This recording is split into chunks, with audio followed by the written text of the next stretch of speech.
Okay. I think we're live. We have one viewer. 2.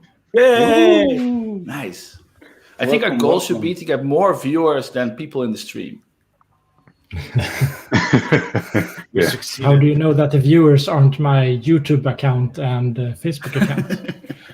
That's a good one.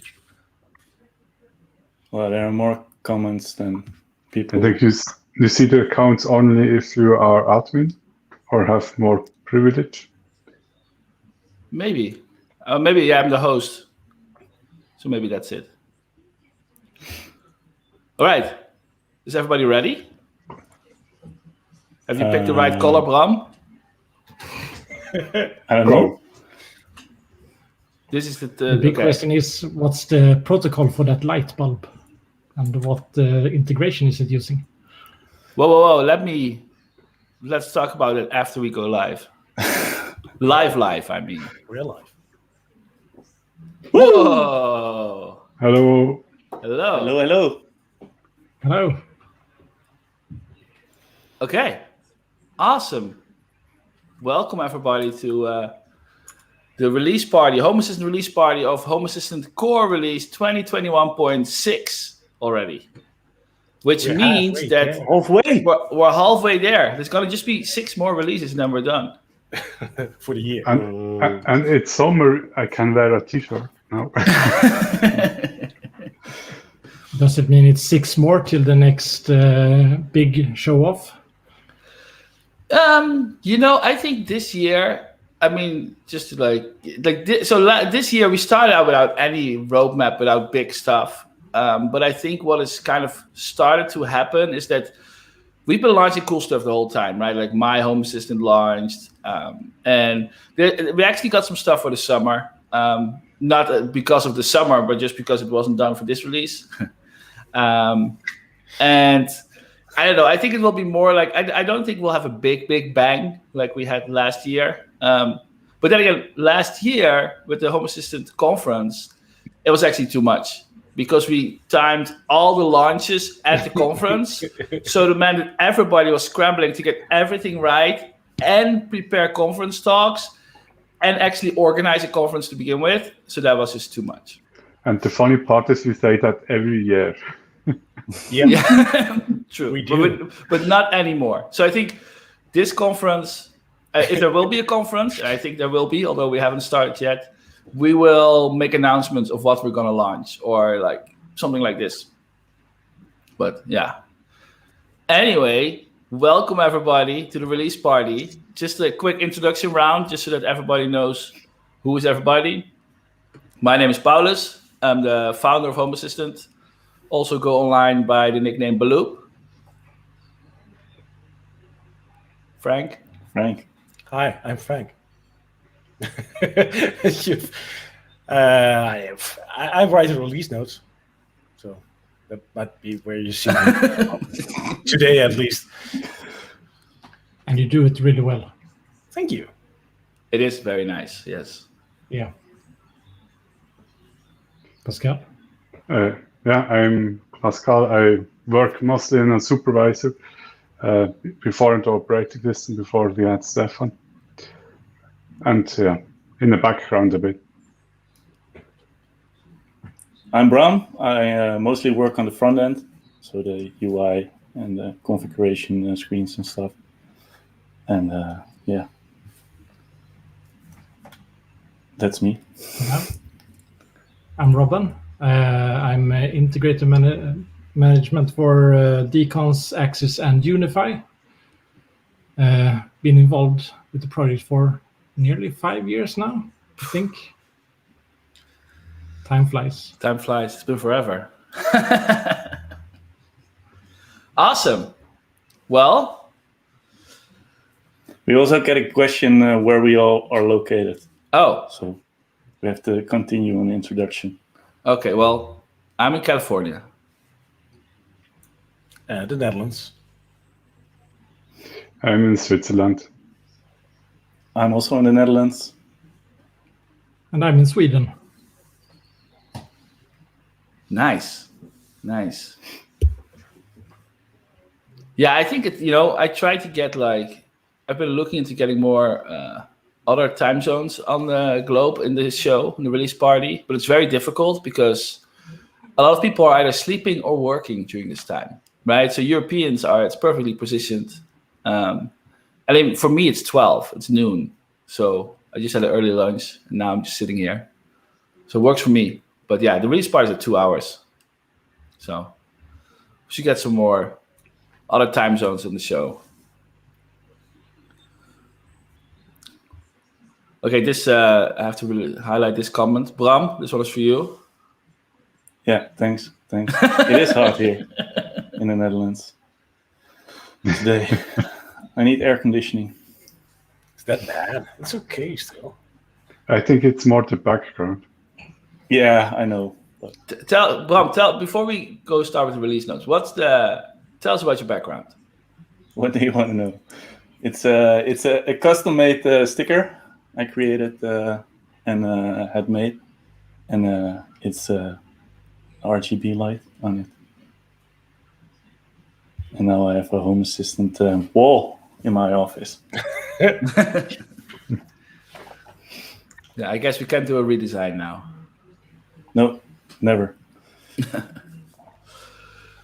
Cool. So, what's new in this release? This release was a really...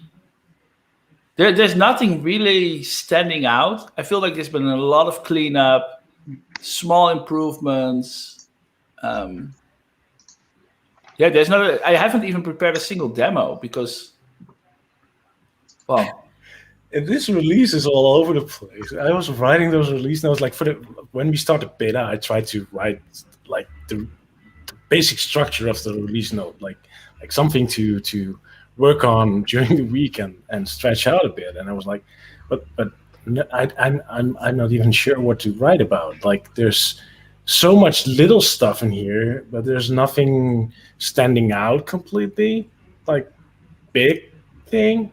If that makes any sense. Yeah, but I think sometimes it's not too bad. I mean, we have 5 really big releases with really amazing features, and this is a release, and we work on the released features in that year to make it better, to improve that.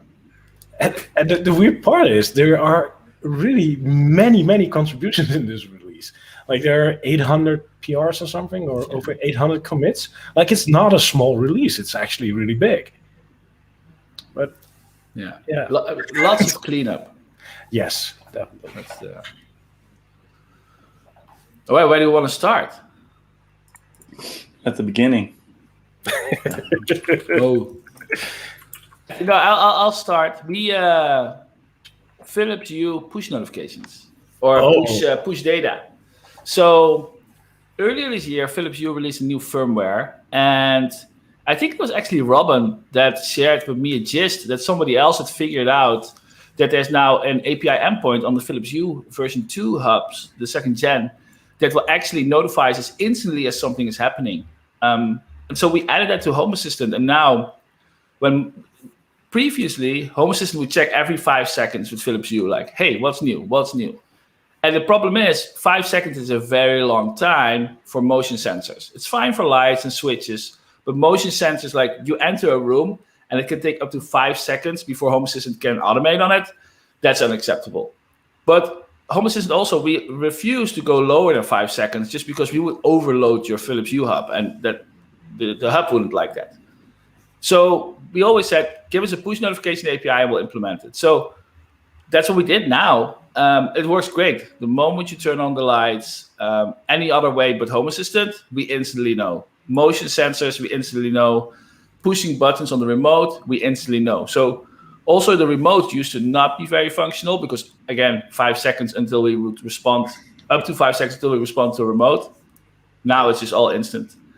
And actually, we just published this, and I was looking on Reddit at the comments, and there was a user, let me just read out his username, Lost4468, and he actually linked to a comment of his 3 months ago where he did a whole deep dive into the streaming API, and actually I just found based on his work, I found a way where we can make it even more efficient. So I think that right now we can occasionally lose some events, and that should no longer happen. So that will be really, really cool. Even cooler.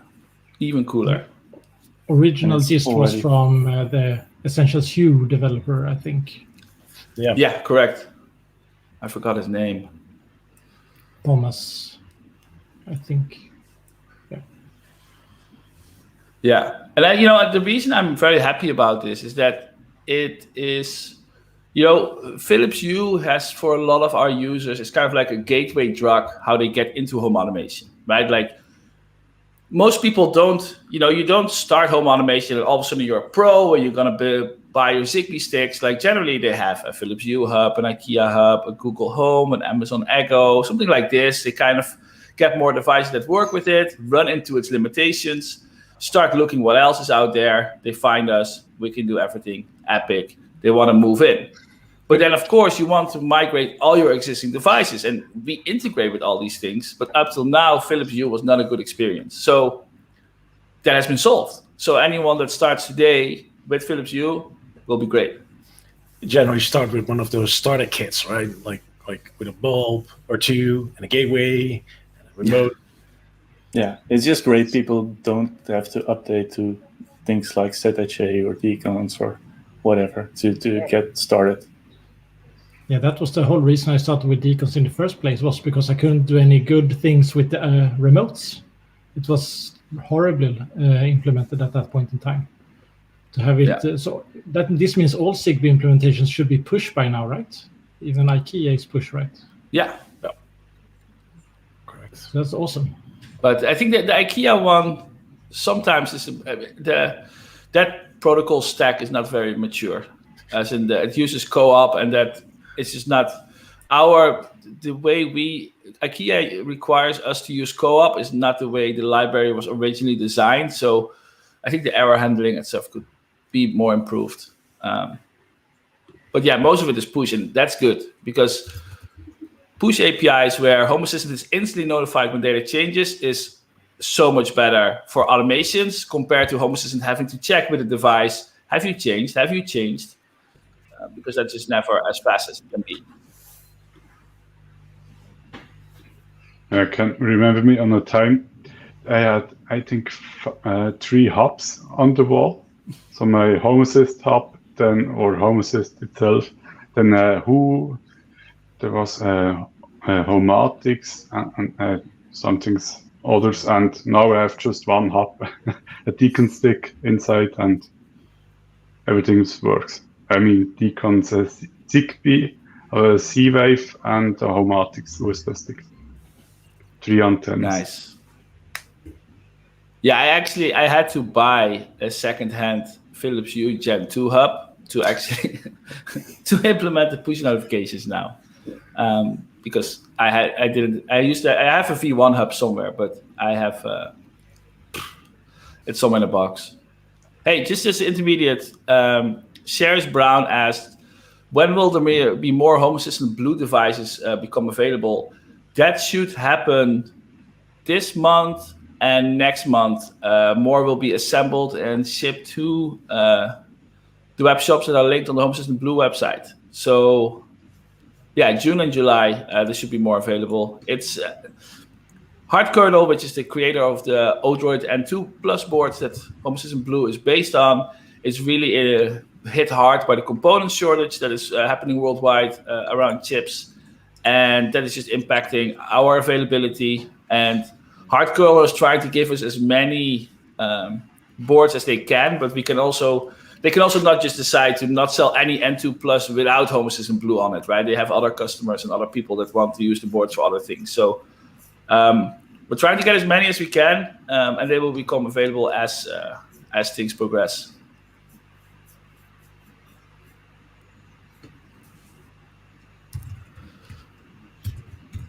Okay, what else is new? I really like the fact that we had one user, and I'm not aware of his real name at this point, TK Drop. He actually, I'm not sure how he did it. I've enjoyed reviewing it all, but we have this nice UI for services now, right? So if you go into the automation editor and add a service call, then you get a UI with all the choices. But that would not happen for all services yet, because, well, every integration had to update like the service definitions and descriptions to support that. And what he actually did is he upgraded all, like not just a couple, but all integrations to support that. And he did that this month, and that is an outstanding job. So yeah, thank you for that, by the way, if you're watching. And then that means that all the services calls in the automation editor or scripts editor or in the developer tools will now have that nice looking UI that we all know from Blueprints, for example, in our services, all our services. I think that is really cool. And what is very nice about this is that now we could also set up automatic enforcement. So whenever a person adds a new service, we can say, hey, it's mandatory to add these things. Yeah. And so there's no more grandfathered in anything. Yeah, so that's kind of nice. I think it's a real achievement what he did there. So yeah, love that. If I would have known about it, I would have waited for Hacktoberfest. Well, the thing is, we have a lot of different cleanup tasks and stuff already ready for Hacktoberfest. There's a new way attributes can be added to entities that is more efficient. There's significant change support that can be added to a lot of platforms. I think once Hacktoberfest comes, there's enough work. Helpers that can be removed. Yeah. I think this year has been really a lot of focus on cleanup and performance. The performance side have been driven a lot by Nick, B. Draco, and cleanup is just happening all over the place. And Frank just pushed the attributes change, and there's been some other stuff that's been really, really helpful. But is it startup that's the main performance improvements? Or is it not just only, so the startup is better, but all the things, it's no longer a black box. So what B. Draco did is that, and this has actually been in the last release, you can actually see how long each integration has taken to start up individually. So when you go to your configuration panel, you go to info and you see the list of all the integrations that have been set up. Next to it is now a number saying, hey, this one took a long time. And then you can be like, oh, but why would it take a long time? And then at least you can report it so we know, right? Until then, before this change, nobody knew why something was taking a long time. And so it was very difficult to detect integrations that were blocking startup for a long time, for example. I see, by the way, that the guy that did the service call, that's Robert Hill. He's in YouTube right now. So thank you, mate. Nice. Thank you.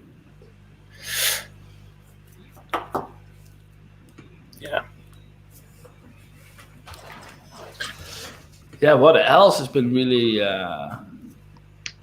really cool? I'm just going through the changes. There's so many small changes that are like, we have a new network integration, which really is only beneficial if you're like a power user that has a very complicated network setup at home.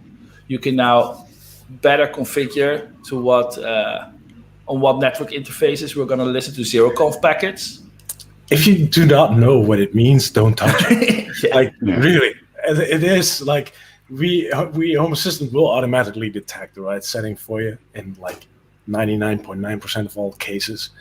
Like it's just if you have like some weird enterprise like kind of structure of network interfaces at home, because it can be fun. I have a couple of those things as well, but if you're not into networking and not doing multiple network interfaces or virtual network LANs or whatever, then don't touch it. But it is really nice that it's added for those more complex structures that we can now better support, at least for the future. Yeah, I think that's really cool. Bram, you want to talk about themes? Yeah, sure. So we've got custom themes for a while, and we added support for dark mode somewhere last year, I guess. So our own default dark mode that switches when your OS switches to dark mode.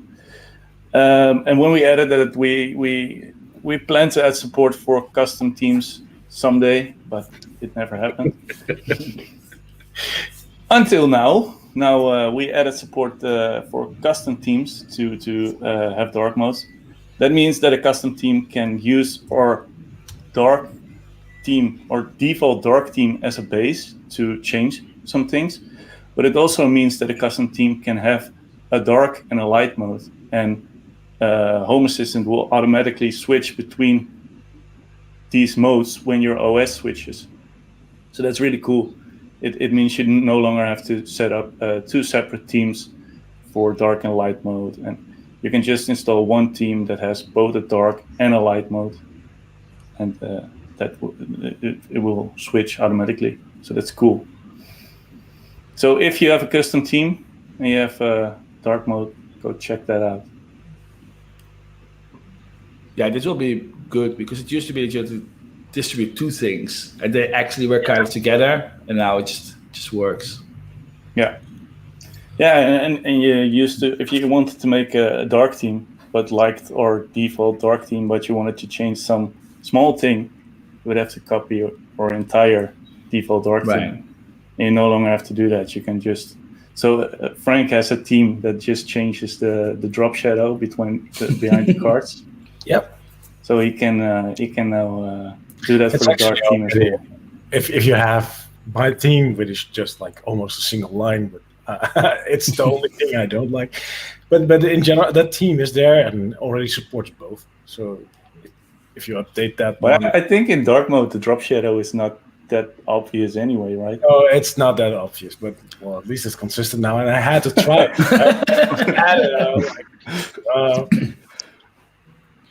Yeah. Yeah, Robert de Bruin has a question. Shadows? Sorry? Is there a theme builder for themes of Home Assistant? Sorry. No, there's not a theme builder as in UI, or we don't even have really supported variables. That's something we should start with, like listing variables that we actually support and we guarantee won't break, because now people use a lot of variables of elements that are not ours, that we use or upstream. So if we replace them or if they change something, it will break. So we will have to start getting a list of supported variables, and then we can into creating a UI to create a theme. But it will be limited. It will never span all the options and all the variables there are. Home Assistant itself, right? Well, I'm actually really stoked. Google had their developer conference earlier last month actually, in May, Google I/O. And at Google I/O, they actually announced Material U. And Material U is a new thing from Google where they're going to allow you to theme all of Android and I think Google websites. I don't know exactly how far they're going to go. Probably because the official Google web components that we use are also going to support Material U. So I think once we start standardizing on theme variables, we will probably follow Material U. That way, even if you would use Chrome, for example, and Google would make these settings available, we could actually have your preferred phone theme already applied to Home Assistant right away, which I think would be really cool. Yeah. Probably we will use that. I was planning on using them anyway, but they will probably change for Material U again. I don't know. We'll see. Another question from Adam Alport. Can we see a compact mode for automation, script, and theme editors?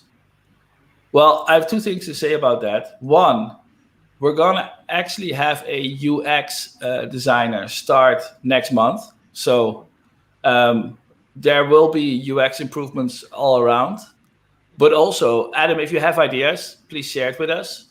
Because obviously our UX designer cannot do everything. So we also need feedback and all that stuff. So if you have ideas, drop by the Devs front end.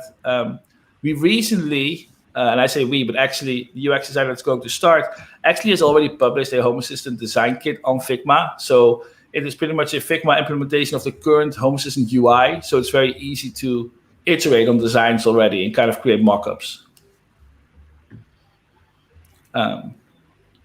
Yeah, and our automation and script UI definitely can use some love. Yeah. Well, we don't have to fix the automation editor anymore. We just steer people to blueprints. Yeah. I actually did my first blueprint. I did my first blueprint in coordination with the last release. I think it was it's really powerful because it simplifies for the users, but it's not easy to see when you do stuff wrong, especially with variables. If you put variables in the wrong place, everything breaks. Yeah. And I was debugging towards a Decons instance running in Belgium, meaning the other user had to do stuff for me to see anything happen. So the round trip time and verification was quite slow. Of course, making it more inefficient than perhaps it's for normal implementers. But I think there are still room for some improvement, at least on the feedback side.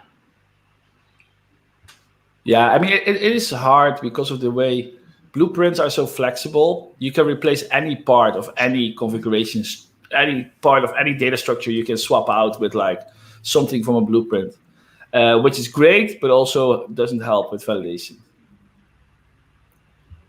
Yeah. I would like to see the same node construct from a debugging or from tracing, also in the UI, also in the automation editor. That would be nice.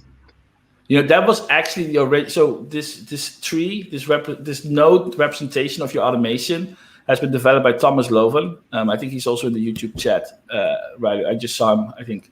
And actually, his original concept was about configuration editor. So you would only see the editor of the node that you had selected and nothing else. And then it also had small plus icons on the graph that you could inject nodes in different places in your automation.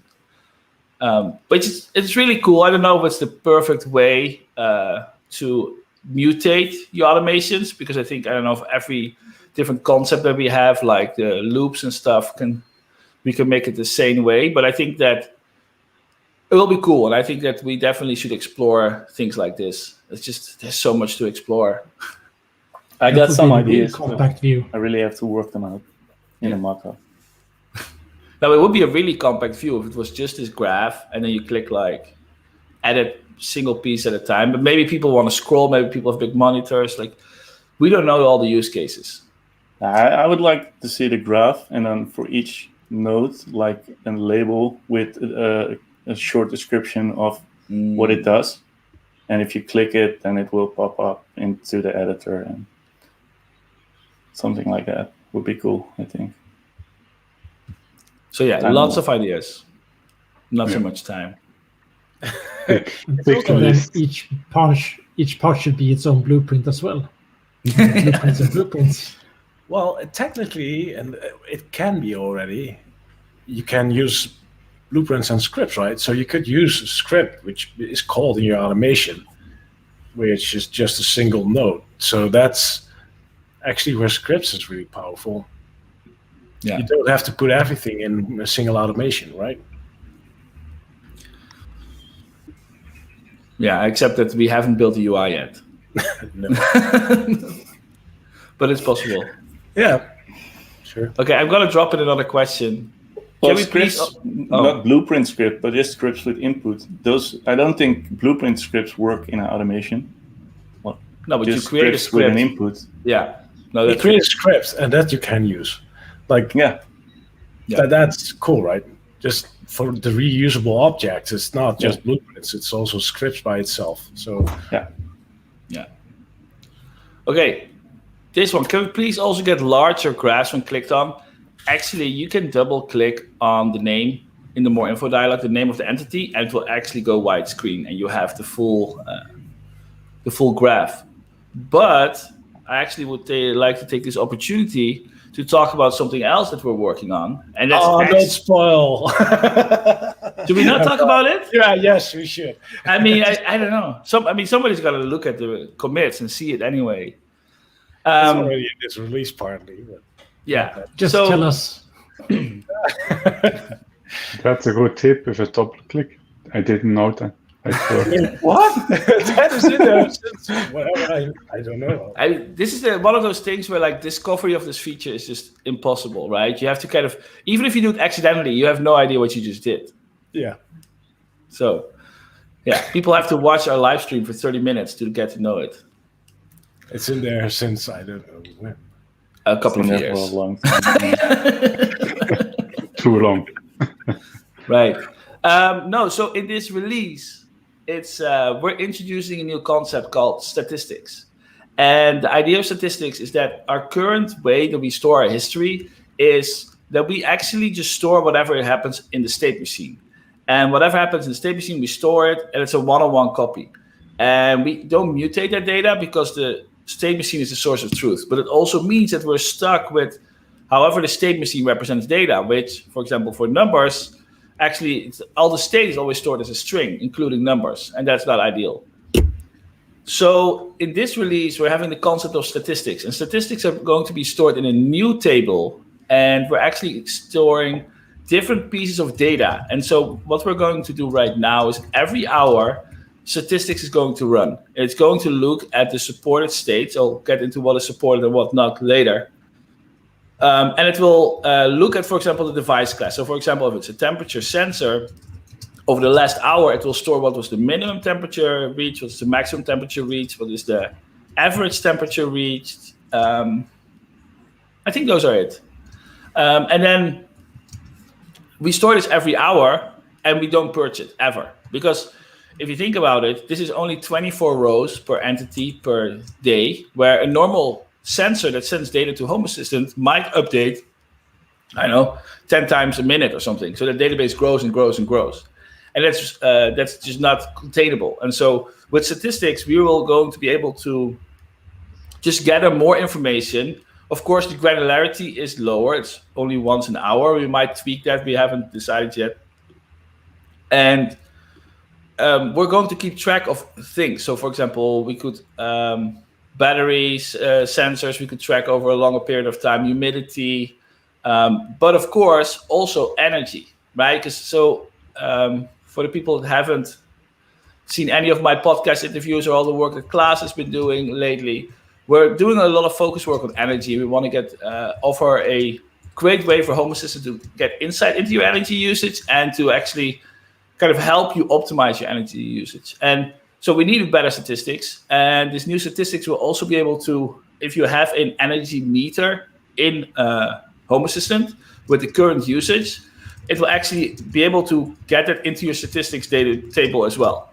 And of course, sometimes your energy usage is limited. Like, for example, this is my daily energy usage or weekly energy usage, or this is the total usage for all time. And we're able to deal with all these different situations. So now, of course, maybe you're thinking, I want to see this data. That's not possible. As in, we haven't made any UI just yet. So you can look in the database, in the statistics table, and you can see a bunch of information. It is not possible right now to have cards, graphs being powered by it, but that's definitely something that we're planning to. We have an API. There's an API. There's a WebSocket API. So if you're a custom card developer, drop by the Desk Frontend channel and we'll tell you how to get the data.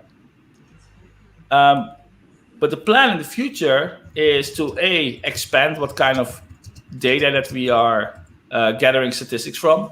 And so actually what we realized when we looked at the way we store sensors in Home Assistant is that we don't actually know what kind of sensor it is. Like, we know, for example, we have the device class temperature. We know it's a temperature measurement, but we don't actually know, does this represent the current temperature? Does this represent the max of last week or whatever it is? So we added a new attribute that needs to be added to integrations to actually work with this new statistics. Eric has been working on this, and he actually already updated a bunch of integrations to have this attribute. So a lot of statistics should start to be generated already. And well, I think the other plan that we haven't worked on it yet, is that we want to allow integrations that have access to historical data to be able to import that into Home Assistant.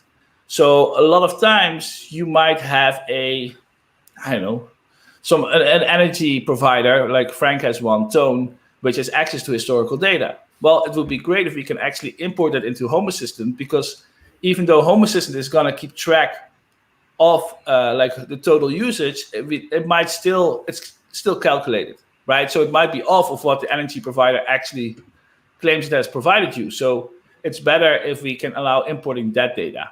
And so that is going to be added as well. And so then we have all the data in an efficient format. And so we should be able to provide longer running or graphs over a longer period of time. We allow multiple data pieces at once. Klaas has already built a great mock-up of dashboards. Actually, it's not a mock-up. He created it based on some custom cards. It looks really cool. So that's something that we hope. Well, I'm not going to make any promises, but that's something that we're going to work on incorporating into Home Assistant. Yeah, I think one of the main takeaways is that like a lot of people use like InfluxDB and Grafana, and I see a couple of questions. Will this replace it? I'm not sure if it will replace it. Like Influx is a language by itself and a database server by itself, and can do way more specific weird things. So it's not one-on-one comparable like that. But I think the thing we do with this new statistics is being able to store data history in an efficient way for a long time without a database growing into a mega size, which we see a lot of happening. Like if you have one of those sensors that updates every second, which sometimes I've seen happening, that would like create and fill the database really quick, right? So with the new statistics, it will check every hour, no matter how many updates there were, on what the value was, and store that result for that hour in just at once. So it will be way smaller and way easier to handle. And I hope we can do some really nice things with that. Yeah. It looks really, really great. Yeah, and I think that, with InfluxDB, if you want to use InfluxDB, you can. But it is important for Home Assistant users that they are also able to get a subset of these features, because we will never be as good as InfluxDB, which is hyper-focused on this bit. But we want to just offer some basic functionality that you can actually use without having to install InfluxDB, because not every embedded system can run InfluxDB. Correct. And well, I think it will probably, if it all turns out like we all have talked and discussed about, I think it will most definitely covers the functionality for most users that are now using InfluxDB for that. Yeah. So also plan for statistics automation trigger. So if some things are unaccepted, then I can trigger automation.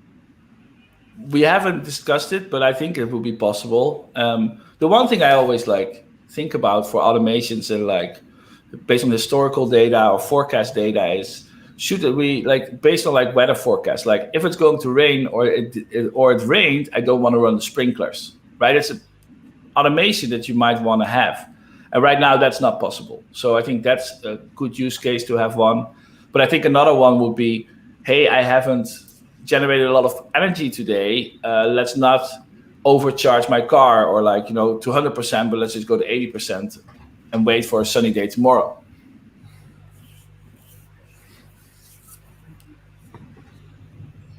Yeah, weather forecast conditions. That would be great. Yes.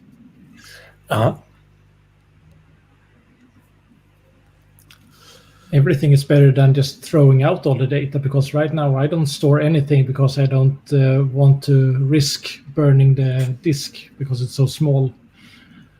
Well, we actually do pretty well nowadays with how much we write. We only write once per second to disk max, and only if there's been state changes. I highlighted this question by Andy Sawyer. Will it interface and work with Grafana? Not statistics table itself doesn't, but Home Assistant already does. The Home Assistant table will send everything to. Yes, it does. It works with Grafana. Grafana can just use the SQLite database, so you could just hook up your database to Grafana and use that data in Grafana. If you like that, if you're into that, sure. Yeah. So yeah, it could, but it's not designed for it or something. Charisse asked if we're going to integrate Jaguars into Home Assistant. If you buy us one, then we can look into that. No, generally, I mean, all these integrations of cars and stuff, that's all based on people having those cars and knowing how to program and getting it into Home Assistant. So it's generally how any integration, like it's not just true. Cars. Yeah, of course. But like for a Philips Hue, I will go out of my way to get that hub and like make sure it works good. But it's a little bit cheaper. I'm available for sponsoring. I'll take one of each.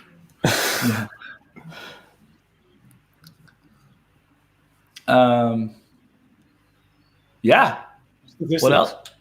Statistics. Statistics is going to be great, but not yet. So the reason we already launch it now instead of like not putting it in is that we thought it'd be cool if we can already start generating some statistics.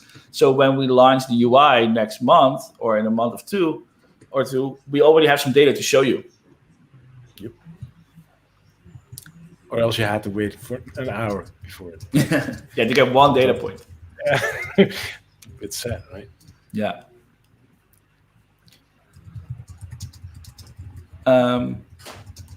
Time. Should we talk about time?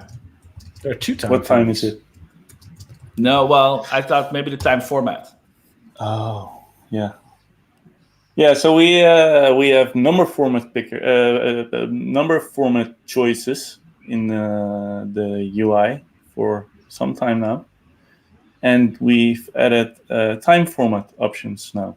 So we used to use the time format of the language you had selected in Home Assistant, but a lot of people like to use English, but still use the 24-hour time format. I'm going to share the screenshot if you don't mind. The English-speaking people generally use AM, PM.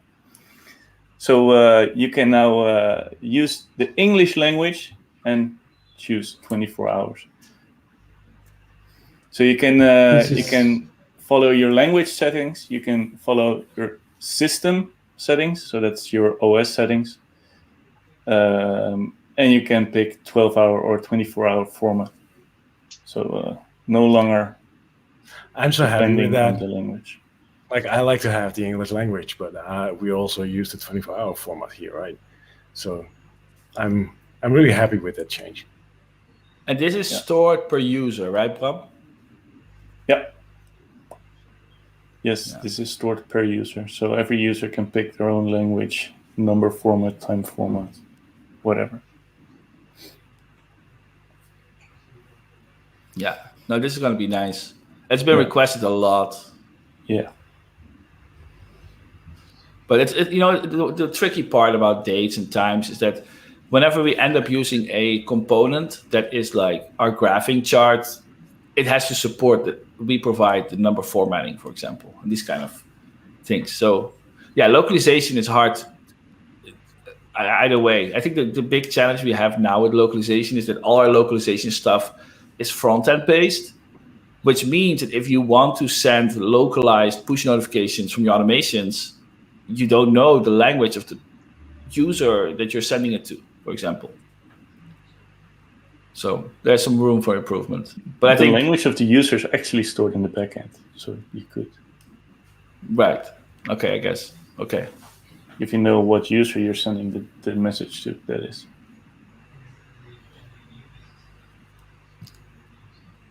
Let's see. Should we talk about disable polling? Oh, the polling. Yeah, sure. I think. Let me scroll up here. We have now a little tune of a little setting, a system setting for each integration that allows you to disable the polling for an integration completely. That's the short version. Why? Yeah, why? So one of the most requested features is, I'm going to switch off the screen, by the way, if you guys are okay with that. Thank you.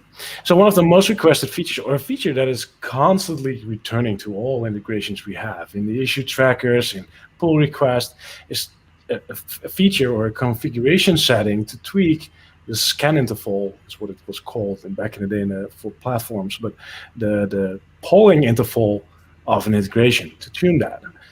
So what we generally do is we ship an integration with a polling interval we think is like optimal for the integration.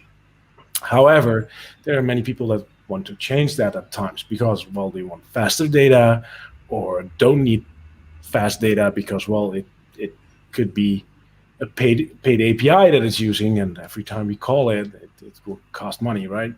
So if you're not in need for so much data, you might want to poll less. Or we have something seen with Tesla in the past, I believe, that if you started polling that the car would use energy and wake up partly or something, those people wouldn't generally requested, like, we do not want to poll during the night or something, things like that. And then things become complex because all of a sudden it's not just the polling rate, it also becomes like a schedule. And then it becomes like somebody else suggested somewhere on an event based on a motion sensor or binary sensor that triggers, I want to poll or update. So now we're quickly talking about all kinds of things you can do with polling. So what we did now is we introduced a way to disable polling. And at that point, you can poll whenever you want using a service call. And service calls we can use in automations, so you can create your own schedule, your own conditions around when an integration polls, if you want to. So if you want to poll faster, you can do that. If you want to poll based on a condition, sure. That's all possible now. And then to make sure that you're that you know that something is disabled from polling, we have actually updated the integration card, which we did a big revamp last release, I think. Yeah. Let me see. Yeah. So now, if the card in the middle has disabled polling. This is, by the way, a gallery page. So this is obviously not my Home Assistant instance, but yeah. So it will say disable polling. It will have a icon, and if you go hover over it, will actually tell you automatic polling for updated data is disabled. That way, it's easy to see, oh, that one doesn't update. And so I need to, in case you're wondering why an entity is not working, that's probably it. If it doesn't get new data. About faster pooling, we try to pool in the best way. So if you try to pooling faster than we do, then it could be that overload the device or something. So we try, the default is to give the best possible user experience. But yeah, sometimes it's do you want to poll less or based on whatever, then it's a nice feature. Yeah, I would say never use this to poll faster. That's the kind of the message Pascal is sending here. Yeah, that's maybe not a good idea. Yeah, because we the polling rate we currently set in integrations is not to because maybe it could be faster, but it can be problematic if you go faster for many reasons. Like the other end could be problematic, or maybe I think for some hubs, I think Philips Hue was one of those as well. If you up the poll rate, it would become problematic if you opened up the app. Right. Yeah. Or something. All those kinds of things are taken into account, right? So, yeah, the default polling rates are generally really good. And if not, please let us know. And if you think it should be slower, then you can now, right? Yeah, figure out on your own. You can do anything. Yeah. Is it still possible to drain the battery of a Tesla by polling too fast? I think so. Yeah. I don't own a Tesla. I don't know. I think iPhone 2 maybe. I'm willing to test. Oh, the iPhone with the iCloud integration. Again, open for donations. Yeah. So we have also the speed test. The speed test integration is one that has implemented its own logic at this point. Not sure if we should remove that for the future. We have not talked about it, but I know the speed test integration does that because, the speed test integration is a great example if you're on a mobile connection or a connection that is like bandwidth limited. and Home Assistant will test your like max speed test every 15 minutes, and it will actually cost you data. Yeah. So that's one of the integration that actually had those options built in, and every integration would have to implement it by itself. And now we have, well, Paulus has, by the way, implemented it in such a way that it works for all integrations. I think this is a really great addition to solve this problem once and for all, and give you the maximum flexibility like any use case. I think this could be used to maximize the usage of your cable, right? So if you really want someone else to not use the internet, you could just polling. Well, the thing is, what people don't realize, that the way a speed test works is that it just downloads a very big file and measures how fast it downloaded that file, and then it tosses that file out. So actually, every time you run a speed test, you download like 40 megabytes or 100 megabytes or something. Yep. So, yeah, sometimes people are like, Home Assistant uses a lot of data. It's like, it's a speed test. We have a question from Pauline Middelink. Can I also turn polling on/off with a service call? No, that's not possible. But if you disable polling, then you can completely manage your own polling cycle, including not polling. Yep. I could think of an automation that has a time pattern like every 5 minutes, and then you call a polling update, and then add a little choose in there in the automation that says, well, if it's past midnight before the morning, then don't. Yeah. I think it's good to see that the system options are actually being utilized more than just the initial option that has been there for 1.5 years, right? Yeah. Right. Well, yeah, I was actually looking at Robin. You added that code. But yeah, the way it Unify. Yeah. We realized after we shipped the first version of disable polling during the beta, we actually broke backwards compatibility. So I think yesterday I was still rewriting it all, and actually all the classes you added are out now. But it's better because we're backwards compatible now. It's better because I didn't write it anymore. True. Now it's me on the blame.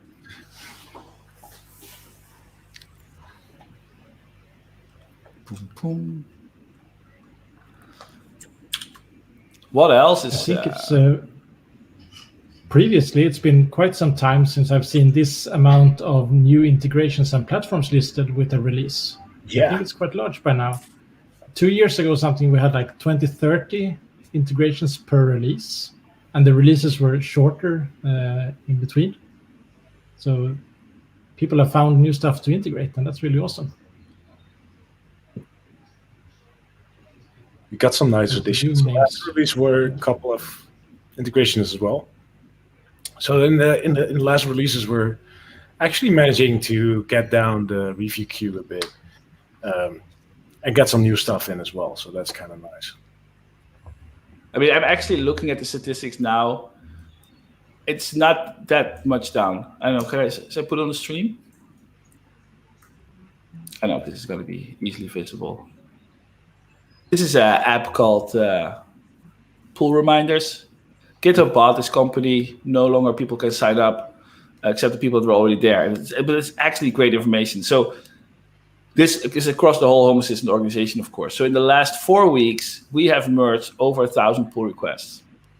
And the gray line is pull requests opened. So every pull request is a contribution to Home Assistant, documentation, new feature, bug fix, cleanup.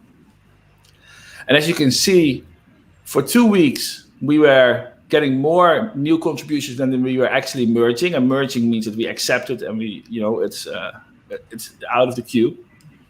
But just before the beta, we did a big push. So you can actually see that we've been on top of things. And actually for the last week, we've also been on top of things. So that's good. And then actually the graph underneath is also nice. I'm just going to zoom in a bit more. It shows from all the pull requests that were opened in the week of May 10, how many have been are still open, right? So there's 35 of the ones that were opened a month ago are still open. So you can see that, from last week, it's 59. This week, of course, we haven't reached the full bar yet. So obviously the data is not complete. But it's good to see. So yeah, we sometimes some PRs are just not easily resolved, or we are going back and forth with the contributor to see what can be improved. And a lot of integrations, a lot of contributions are also changed, right? Like you have an improvement for the documentation that goes together with the feature you're adding to the backend, and maybe that feature also needs a front end change, and then that's through pull requests. Brand logo. Brand logo. Yeah, for new integrations, it's 3 or 4 PRs. So if you get one like new integration in, then it's like a domino. Yeah.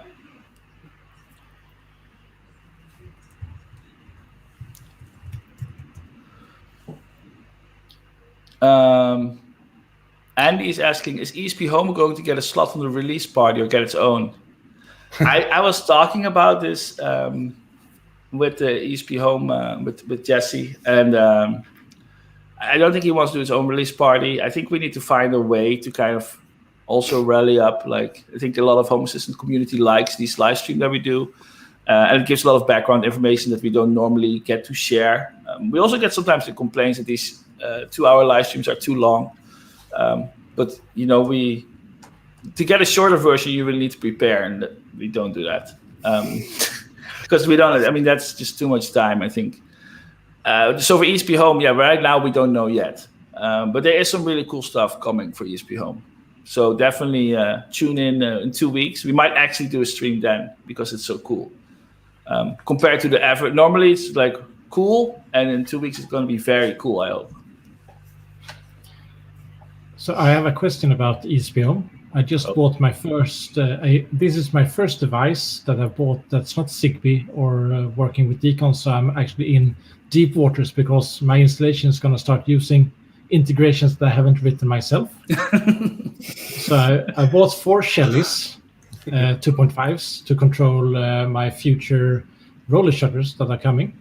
And then I'm wondering, should I use the Shelly integration or the ESP Home firmware and integrations? So both are local push. So, and actually, I mean, the Shelly integration is solid. The developers are really active that work on the Home Assistant side on the integration. And the team also has access to engineers and the CEO at Shelly. So we're actually in contact with Shelly directly. And they actually fix stuff in their firmware if we find it, these kind of things. So the Shelly integration is really high quality. So I would just stick with the Shelly integration. I use also both. It works fine. Here, actually, Shay, this is one of the Shelly maintainers on the Home Assistant side. He's very active. I'll get back to him then.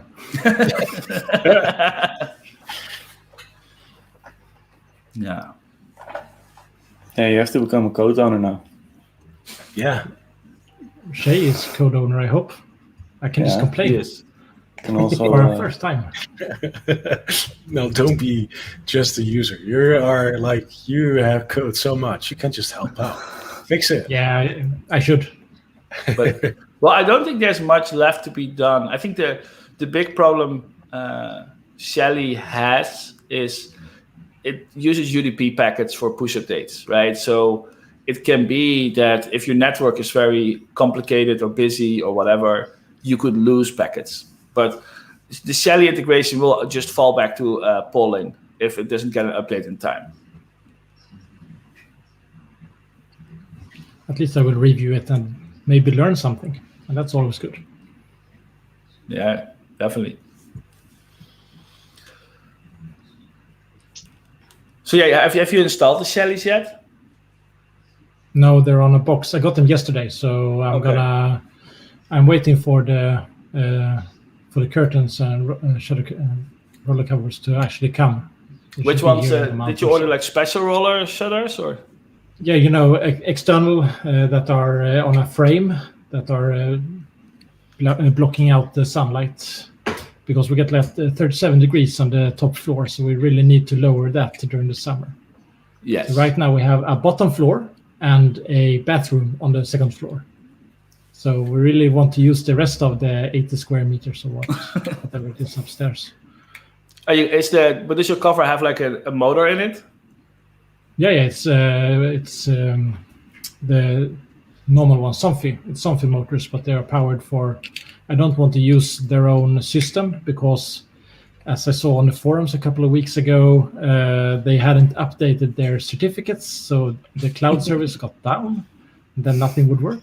Yeah, they've been having some issues. I was reading up on the issue actually yesterday, and it seems that they're going to API rate limit their cloud, and I think you can only get the state update once a minute, but you can always send control commands. So it's not that bad, but I think they have some just growth issues around it.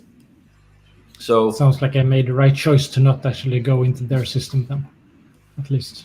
Yeah, and it's also not local. It goes through the cloud, right? Yeah. So. But I saw someone who actually hacked their bridges to give local push as well. So there's activity in the forum with that as well.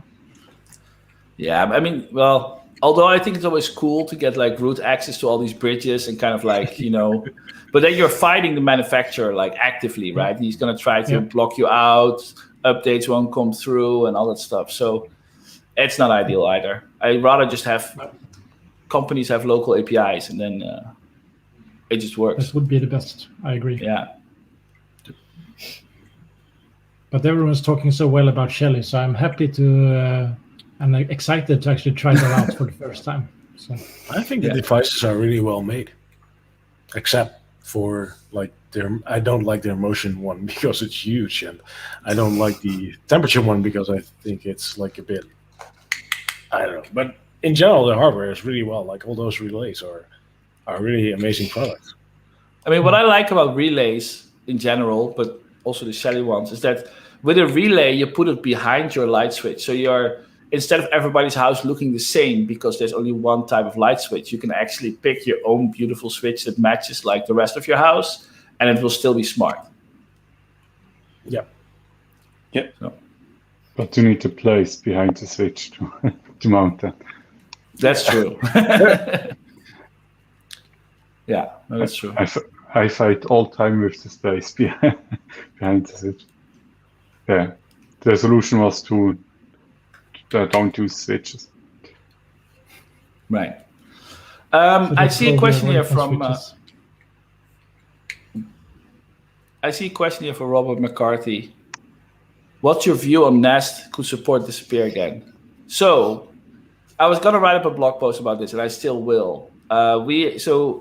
Nest migrated. They had an API, and then it went from the company Nest. It got rebranded as Google Nest, merged into the Google Smart Home division. And then they also migrated their APIs, had to be like, the way Google builds APIs for partners. And then they pretty much kicked everybody off the old API, shut it down, and everybody had to reapply. And until then, we always had this thing where like, just go, used to go into the Nest interface. You could easily create a developer account and set up Nest linking. Then with the new API, nowadays you have to pay $5, which not the end of the world, but a little annoying.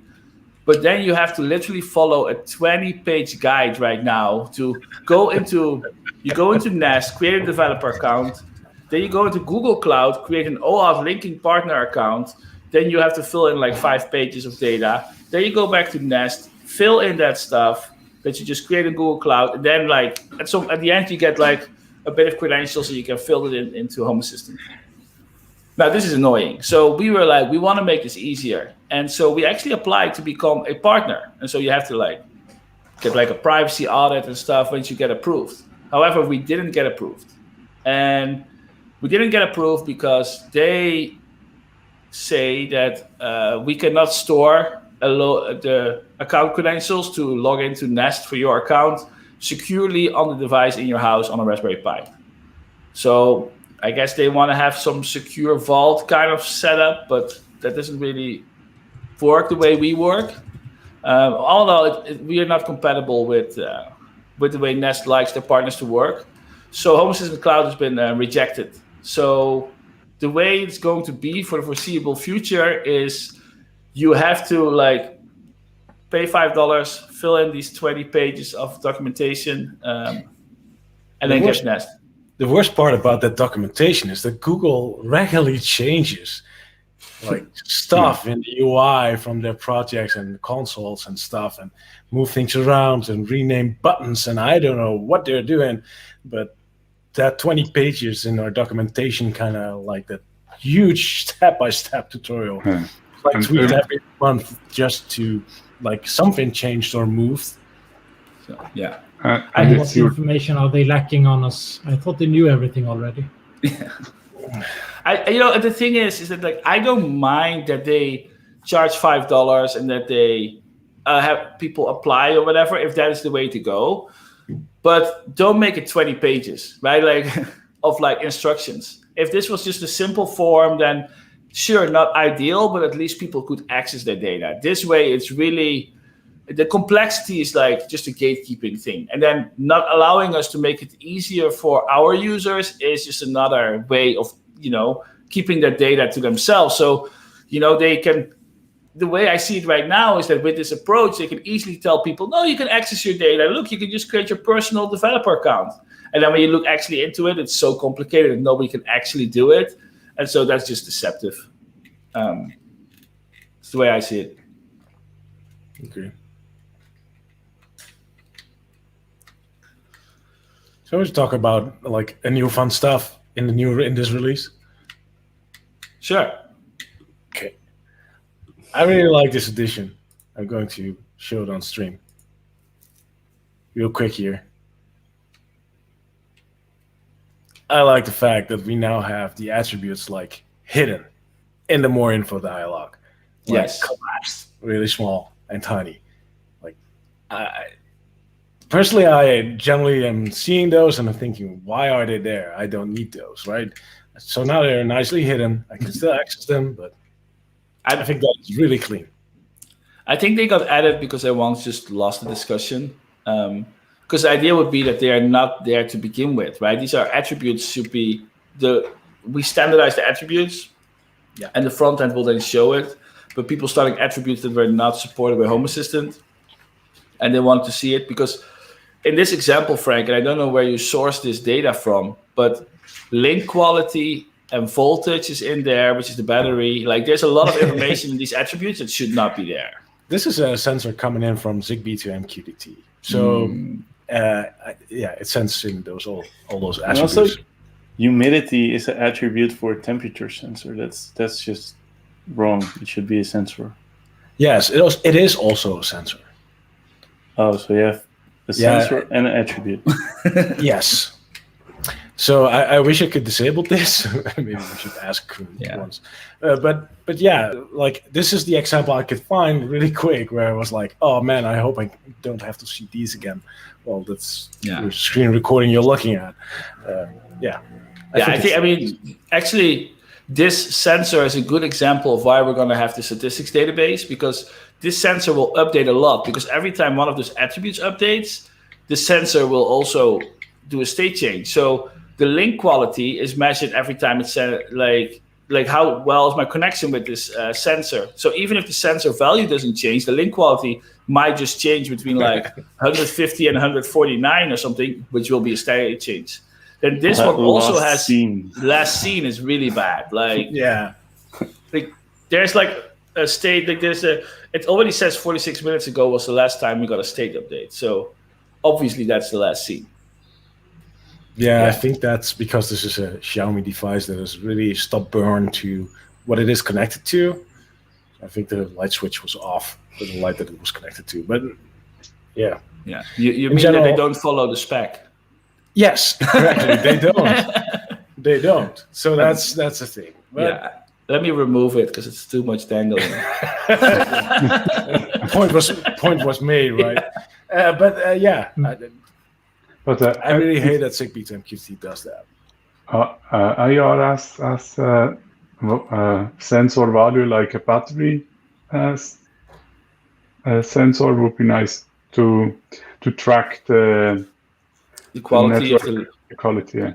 I really, really hate RSSI sensors because it just changes all the time and it just pushes so much data into the state machine.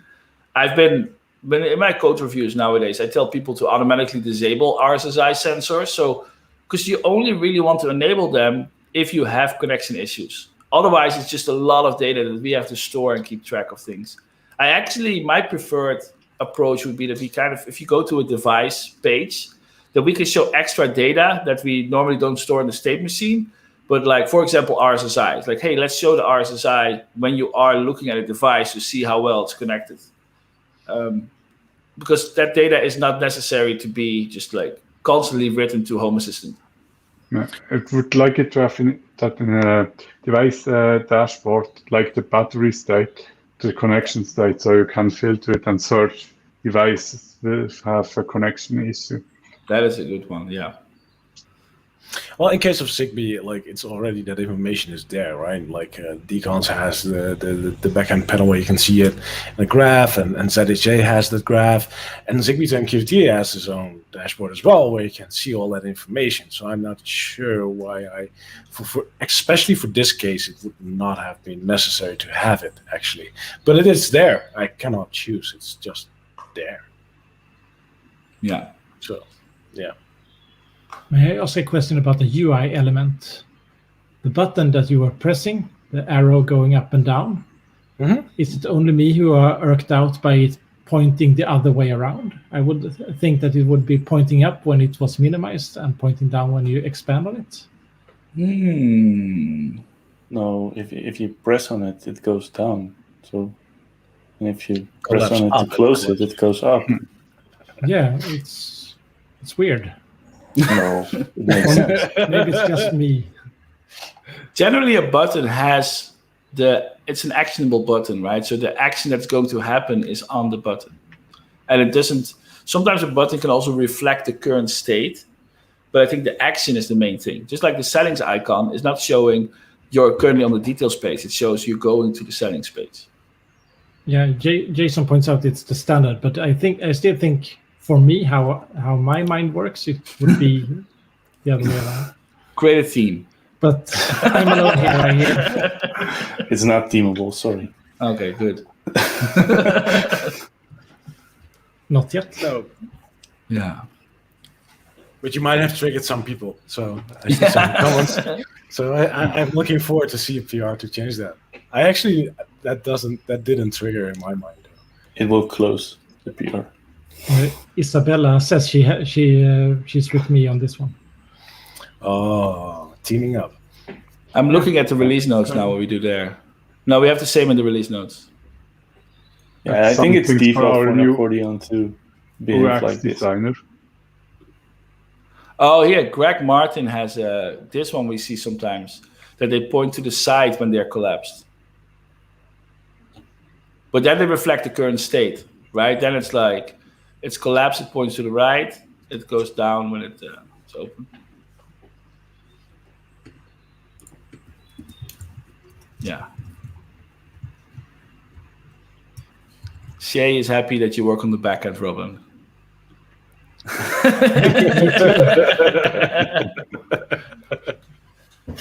Yeah. Okay. What else did we do this release? Oh boy, I see a few components that actually do it like that, yeah.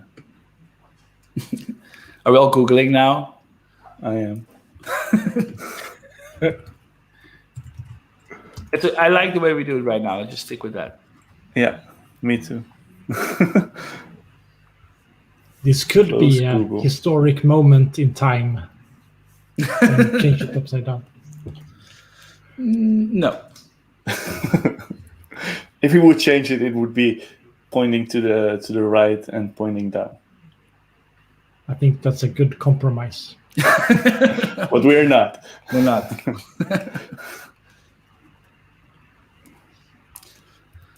Okay, what else is new in this release? We have support for Oracle DB. If somebody could explain it to me, why? Well, we have it.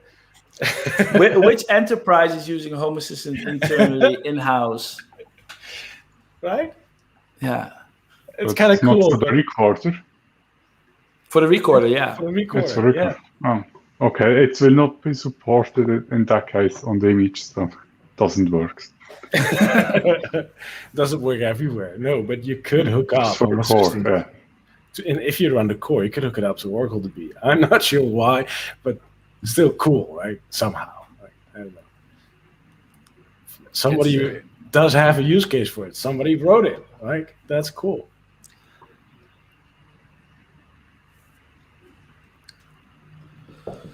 Let's see. Oh, if you're writing, if you use custom integrations, version numbers are required now. So we've been warning about this for 3 months in the releases. So every time you start up Home Assistant, you should have seen these warnings.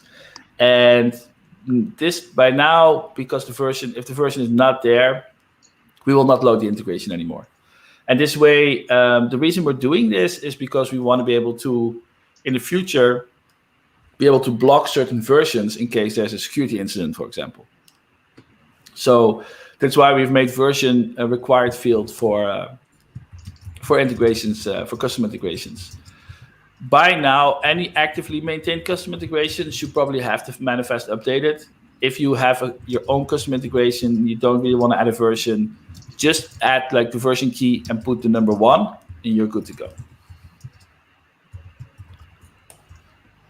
But Shay has a good point. It has to be a valid version format, so don't put to be decided in it. Yeah. Should we talk about the reverse proxy stuff then? Oh, yeah. Similar, right? And the custom cards, like those are the 3 major possibly breaking changes. So if you run Home Assistant behind a reverse proxy, like the Nginx Proxy Manager, the proxy add-on, Nginx Proxy add-on, or Caddy, or I know there are so many around. But if you run Home Assistant behind a reverse proxy, make sure you have configured Home Assistant correctly to handle that proxy. There are actually 2 settings for it in the HTTP integration. They are linked in the breaking change on where you can find them. But Home Assistant needs to know how it is configured or how the reverse proxy works or where it is in order to process the connection data correctly. And as of this release, if we detect a reverse proxy but it isn't configured, we will warn in the logs about it. For every request, so probably will be a lot of logs, but that's what it is right now. And for next release, it will actually block those requests if it cannot verify it. So if you see these warnings in your log, make sure to check the configuration of your reverse proxy and Home Assistant, that they are in sync and work together. And then everything should be fine. And the reason for this is that just using a reverse proxy misconfigured is not bad per se. But what happens if you don't have it configured correctly is that Home Assistant will think that every request comes from the host that has a reverse proxy on it. Yeah. And then if you also use the Trusted Networks authentication provider, which allows you to log in without providing a username and password, but based on your IP address, then if you combine that with a misconfigured reverse proxy, it means anyone can just access your instance. And we saw this happen. Somebody reached out to me and was like, we know this happens before, and like somebody reached out to me and was like, I think there's something wrong. Somebody was able to log in, and then we looked into it, like reverse proxy was misconfigured. And so we decided to actually make sure that we're going to block these requests, just because if you use a reverse proxy, configure it correctly, otherwise we don't support it. Just to avoid accidentally opening up your network to the world or your Home Assistant instance. Yep. And if you don't know what a reverse proxy is, it doesn't apply to you. You can skip this part. Yeah. Bram, you want to talk about lit? Lit. Yeah, we are using lit element. Most people will know it by. They changed their name to lit 2.0, and that's a major update of lit. That's the framework we use for our elements in the front end, and a lot of custom card custom cards use the lit element we ship in Home Assistant. And since we updated it to a new major version, it has some breaking changes. So the cards that use the lit element that we ship could break now, because they're not adapted to the breaking changes in lit 2.0. So that's why we don't recommend using the lit element we ship, but to bundle your own or to import it. So you know what version of lit you're going to use with your card, and you know it's not going to break. But for the cards that do use our lit element, they might break now. Probably most will keep working, but we've seen a few that will break, that did break in the beta, and I think most of them are fixed, if not all. But custom cards could break in this release because of the major update to lit 2.0. So be aware. And if something breaks, please report it to the custom card author. And the thing, this is not even. We always told people not to use our version of lit. Like that has been never a recommended practice, but people did it anyway. And so this was bound to happen on the day that we were gonna have to upgrade our lit element. But I think we're lucky now that it contains few breaking changes, this update. So most cards will stay working, but for the next major update, it might contain more breaking changes and cause more problems. So please just update your card and don't use lit element from our cards. Yeah. Lit element is really small. You can just bundle it with your card. It's not a big deal. Update it. It's okay, Thomas. Thomas is one of the custom card authors that he's a pioneer. He always finds out new ways to do cool stuff with custom cards. But he also his work gets copied a lot. And then even though as he fine-tunes his work, the people that have derived their work from Thomas don't always catch up. So, So some of his work influenced some of the breaking changes today. Or cards that broke. But it's all good. I think most of it have been caught during the beta. So, yeah. But there are a ton out there. So probably some will break still that are not catched. Yeah, I think some also were actually breaking the rest of the front end, right? That was that means that they were really hacking into our code. That is like absolutely not supported. So if you run into such a breaking card, report it with a custom card author, and we have a blog on a developer's blog on what the custom card author should do or how he can upgrade, or like there's a story there written by Bram for those people. So you could link to that if you want to. It's listed in the breaking change section as well. Yeah. And we're now using lit 2.0. And nobody will notice, but it should all be a little slightly faster, but I think the biggest thing about lit 2.0, one of the things is that it will warn you when you follow certain inefficient patterns for updating your data or your UI. And so we already caught a bunch of those. So it's definitely going to be faster, but it's probably such minor improvements that you don't notice it. Yeah, for us on the developer side, they got some nice new things, but they don't people will look not better. notice. Smoother, better, more color. No, the UI, the way it looks is exactly the same. Yeah. Okay, let's have a look at our statistics.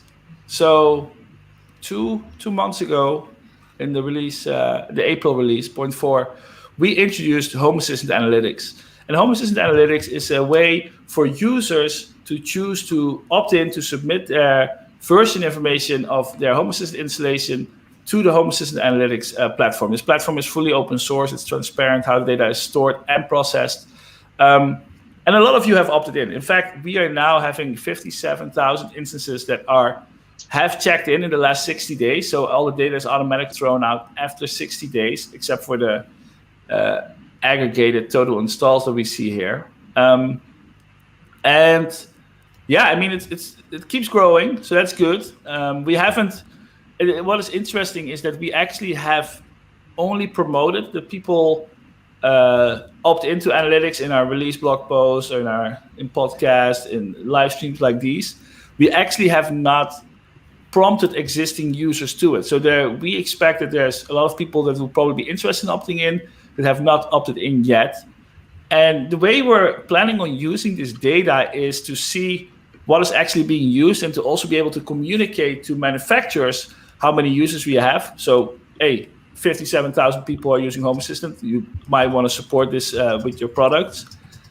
And the second thing is also that we can show to manufacturers how many people are using their integration. So the analytics is actually built up in 3 parts. You can say, just send my version number of Home Assistant and the operating system I use to run it.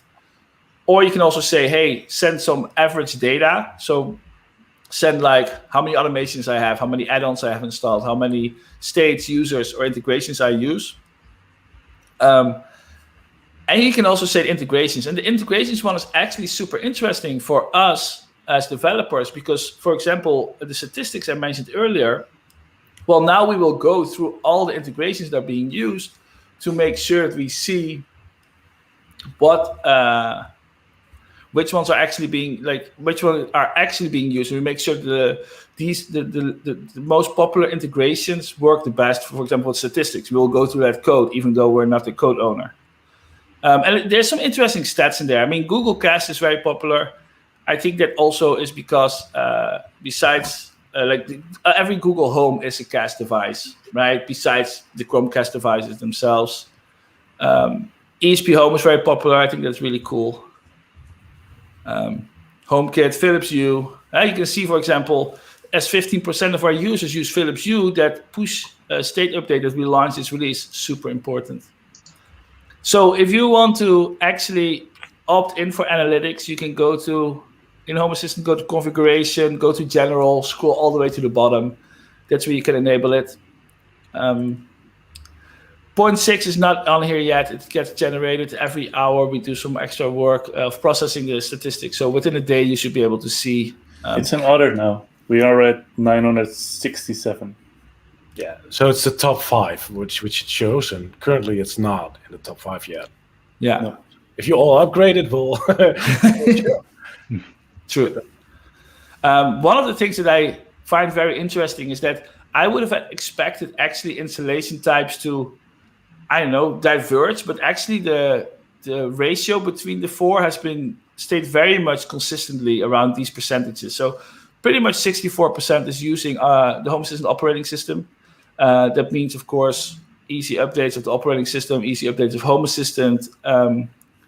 Then container is the second one. Home Assistant container means you can run it on your existing device that runs Docker containers, but you have to be manually update to new versions. Supervised, that's more the wild, wild west. You use your own operating system, but you install all our operating system management stuff on it, which it means you have to manage your own operating system. The thing with Supervise is that it runs great until we change something in the operating system requirements, and then it's going to be tricky. And core, I'm always impressed. There's 4.3% of the users still running Home Assistant core. Home Assistant core means that you run your own Python virtual environment. You have to compile your own packages. You have to do all that stuff yourself. It's difficult, to actually do. I mean, it's just, if you're a system administrator, then that's kind of you'll be feel at home. Otherwise, it's kind of tricky. All these other, the supervised, the container, and operating system, they actually all use the same Home Assistant container with the same dependencies, same Python version, all that stuff. So all these, that's because in the end, that's where the Home Assistant team will maintain your installation type. And this one, I think we recently added the board type. So the board types you already had. I think the operating system version, and soon also the architecture. So we kind of know what kind of architecture you're running. Virtual machines, very popular. Raspberry Pi 4, also very popular. It's actually interesting to see because the Raspberry Pi 4 is not that old, right? But apparently a lot of you have already updated, which I think is really cool. For me, it's really surprising how up to date all the operating system versions are. Yeah. Well, I think it's because it's so easy, right? It's just a button. Do you want to update your operating system? And then you click yes. But you need to do it. You need to, yeah, of course, you need to click that. But I think if you're going to look into updating Home Assistant, its button is right next to it. Right. Yeah. And lastly, about analytics, this is the overview of where we have people reporting in. It looks good. It's getting greener and greener, so that's good. I think there's definitely some places where we haven't made it yet, but overall, I just noticed the Netherlands is no longer the second country. Wait, Germany surpassed us. Oh wow! Yeah, 400 installations. look at the size difference. Come on. Yeah. I'm still. But still. Yeah, but I find it always very great to see that Home Assistant is really used across the whole world. That's just very cool.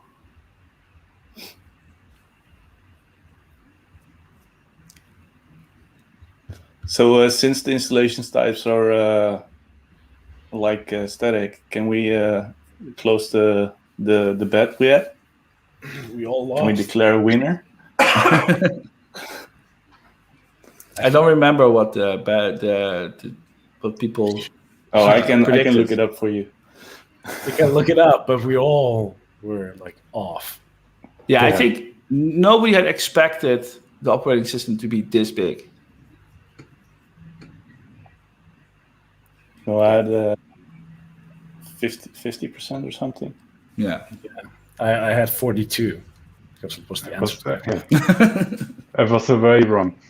I was really wrong. Yeah.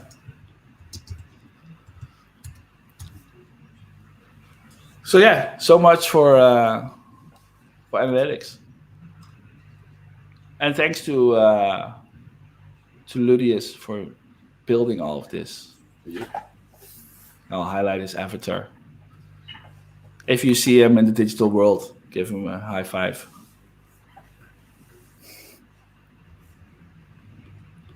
It's going to be interesting when you show the architecture. Will you be able to see if anyone's running it on the M1 Mac computers? Will that just be an ARM? Won't show. It's based on the 5 architectures we have at the supervisor, or for supervised or OS installation types. It's only OS. Okay. And it will not. The default container will not work because we use a different malloc implementation, and we need to update the malloc implementation to support the M1. Yep. But you're always up for a challenge, Pascal, right? Many challenges ahead. It's I have it on the list to update the malloc, but it's a lot of work. You need testing and run benchmarks to see if is there a benefit around, and in which direction is the benefit.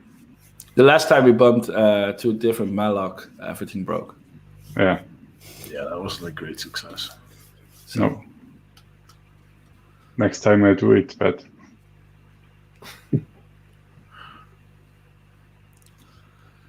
Is there anything else this release? I saw a lot of YAML annotation, Frank. Sorry? I saw integration that deprecated YAML import. Oh, right. Yeah. Sorry, I've been cleaning up. I felt like spring cleaning. No, we have a lot of integrations that they are listed as a breaking change. I made it one breaking change with all the integrations that do the same thing, to not make a huge breaking changes list. But yeah, a lot of integrations have moved to the UI over time already. But still had YAML support built in, which is a lot of code, like the import logic. And, sorry, need a sip of drink.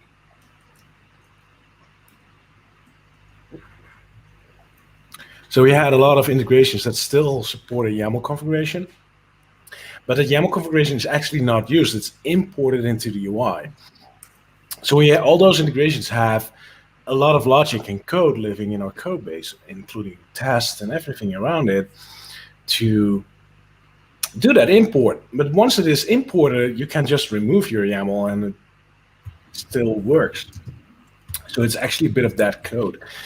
So I started cleaning those up, like marking those deprecated, ensure they throw a warning. So if you still have them in your YAML configuration, you can just delete it from the configuration and everything will still work normal. So we can start cleaning that up. It's just a cleanup for us on the back end to get rid of all those old things, actually, that really don't do anything anymore. Right. I just saw Klaas just had a good thing. What about the update to the snapshots? It's actually not related to Home Assistant Core, but yesterday we released a new version of the Home Assistant Supervisor, which has a few cool new things. So the first thing I want to show is a update that Ludius did based on the design by Matthias. Matthias is going to be the UX designer going to work on starting at Nabucasa next month. And Ludius, they work together on building this one already. So if you are in your supervisor, you can now click Create Snapshot. And if you click on Partial Snapshot, you can now see whatever you want to include, including you can actually click and say, hey, select everything. And then you can select everything that is in a certain category with some icons next to it. So it will be really easy to create a partial snapshot moving forward. Although, I don't know if any of you still make manual snapshots, because nowadays when I just update an add-on or a Home Assistant, it will offer me to make a snapshot. And that just is enough for me. Yeah. So the other cool thing, well, it's more a personal thing that I think is cool. You can actually right-click on the menus now and open it in a new tab, and it works. That used to not work. It works both in Core and in the supervisor. But that's more like a personal thing that I like. Yeah. Wait, did I forget to add it to the stream? What I just showed? You showed something? Yeah. Oh, okay. I didn't see It my was screen clear anymore. without screen sharing, Yeah, okay. at least for us. It's clear, yeah. Okay, good. I try to share my test instance, but Yeah. Is there anything else that was in the supervisor release? It's also when restoring a snapshot, by the way, not only creating new partial UI. Yeah, it was not a big release, but we now also, like on a core installation, we also check now the integrity of our container. All right. If on a core container, and some small bug fixes, and the add-on discovery from MotionEye, or what was the add-on? Yeah. So MotionEye was at a previous Home Assistant release as an integration, and I added discovery for the add-on to this release. So if you have installed the add-on, and if you install the add-on, that's already it. Then Home Assistant will say, hey, I've seen you have MotionEye. You want to set up the integration, and then you click OK, and done. So that's kind of nice that happens. Like the cameras are automatically in Home Assistant at that point. It's just a little bit of convenience. I think that's nice. Look who is in the house. Dr. Z's. Hey. Hello, hello. Maybe we should invite him next time. Yeah. Yes. He can like real-time break something.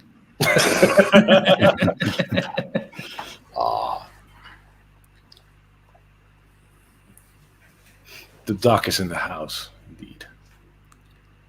The hookup is also here. Would you say you guys are mostly working towards an endpoint on the roadmap or mostly streamlining at this point? So I think the way we generally tend to work is that there is no endpoint. When we started this year, we actually made no big plans because a lot of times just stuff comes up and then we just kind of do it and go with the flow. And then some projects take longer, some projects take shorter. I think short-term endpoints for ESP Home is better, easier getting started. Short-term endpoint for Home Assistant is the energy, smart energy management or home energy management. The statistics is there for that. The Lovelace strategies is in place because of that. But yeah, longer term, I mean, we want to make it easier. I think sometimes some things will just happen and unlock so many different new features that we didn't realize. So I think that with statistics, we're going to see a lot of different types of dashboards. I think it will be able to power a lot of cool cards. So yeah, there's no like major milestone of like in 5 years we want to be able to do X, Y, Z. We just kind of like, make it easier, do cool stuff, and that's been working very well. I think sometimes it's really hard, like the operating system, they coming soon, but there are a lot of testings and sometimes things going wrong, and then you need time to fix it, and sometimes you need just more time as you had in the mind as you started with it. Yeah, I also think 5-year strategies, like this space is moving so fast. Like the things we're building today, I would not have to imagine like last year. And I think that if you make a 5-year plan, you're just like constantly revising anyway. So it's probably better this way. It's also a bit of the contributions you get, right? Sometimes that there comes a contribution in that you're like, okay, but that is bigger. And then it has a ripple effect through all the code base, and before you know it, you're 2 months later into the release cycles, and then you have something great. It's not always predictable as what the market does, as what the contributions are, and the ideas that pop up. I think it's kind of nice to be flexible as well, right? Like the Z-Wave change. Yeah, that's a good example indeed. Z-Wave.js. Yeah, that is going really well. I mean, that just keeps expanding, and they're now working on firmware flashing, so that might eventually also land in Home Assistant. So it allows you to update your Z-Wave devices. So yeah, it's going to be good. I saw Alioncon asked, do you think ESP Home's future manufacturers building devices with your firmware? We very much hope so. So we hope that we can, with ESP Home, we can make a firmware available that creates a great user experience. I think that, when you look at devices like light bulbs, light switches, relays, all that stuff, it's like a race to the bottom. There's very little margin, and everybody can just, whoever can make the cheapest logistics generally tends to have the cheapest device. So what we want to do is that if people are going to make cheap devices, if they can run great firmware that works great with Home Assistant like ESP Home, I think that would be great. So yeah, we want to make sure that ESP Home is easy to use for users that get started out with devices that run ESP Home. That way, one day we might be able to just buy ESP Home light bulbs or whatever, and they just work out of the gate with Home Assistant perfectly. And all locally. So yeah, that's one of our goals with ESP Home.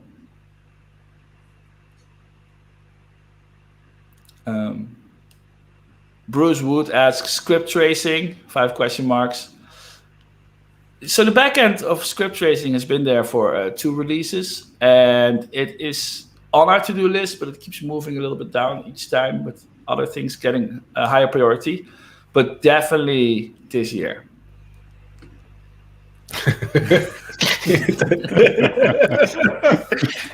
It's probably a Christmas present. Oh yeah, big announcement at the conference.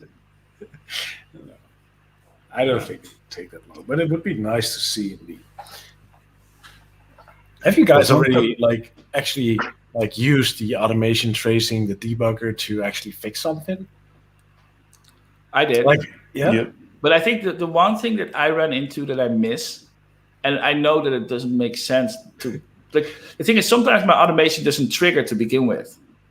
But the problem is, if an automation doesn't trigger, it also doesn't start the tracing because it never started, right? So sometimes when my triggers misfire, I don't know what is going on there. And then I need to actually, like I was listening to an event and I actually had to just go to the DevTools and listen to that event myself to see how it was built up.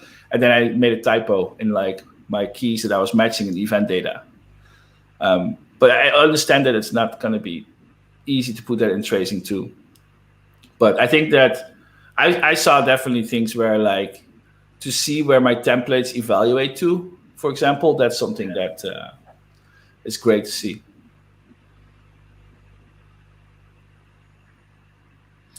You said DevTools. It reminds me of a change this release. If you go to the developer tools and to the states, it will now show not only the entity IDs on the list, but also the name of the entity that you gave it. I think that was a really nice addition. And but even cooler addition there. Yeah, the search, right? You can use wildcards now in the search. You didn't know? Yeah, I saw something about it, but I haven't like. Marius broke it in his UI. What, the wildcards? No, I think it was just very slow. I think his Safari was taking like 20% CPU or something. Yeah, right. People use that. Oh, but that's not the wildcard, I think. Oh, okay. I don't know. Yeah. But that means that you can now search for something like alarm star panel, and then it will show all alarm panels. Yeah. Oh, that's nice. You can search now in entity names, entity IDs. It will also filter the states name that is in attributes. there. What? It will also search not just the entity ID, but also the name. Yeah, the That's name cool. will now also be searched. That's also. Oh, that's nice. That's really nice. Yeah. And you can also use wildcards in the attributes, even. There's also a hidden feature in the attribute search. Like you can use a colon in there to search for a particular attribute.